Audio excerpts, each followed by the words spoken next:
ময়দানে আল্লাহ ভীষণ রাগান্বিত হয়েছেন, যার আগে আল্লাহ কোনোদিন এত রাগান্বিত হয় নাই, এরপরেও আল্লাহ কোনোদিন এত রাগান্বিত হবে না। ইযহাবু ইলা গায়রি, তোমরা অন্যজনের কাছে যাও। পয়গম্বর ইব্রাহিম আলাইহিস সালাম বলবে ইযহাবু ইলা মূসা, তোমরা পয়গম্বর মূসার কাছে যাও।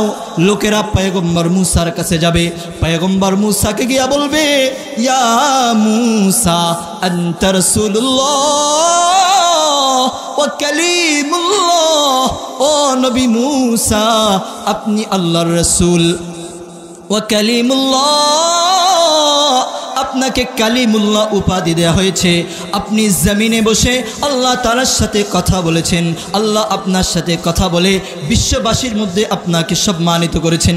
ইয়া মূসা ইশফা' লানা ইলা রাব্বিক,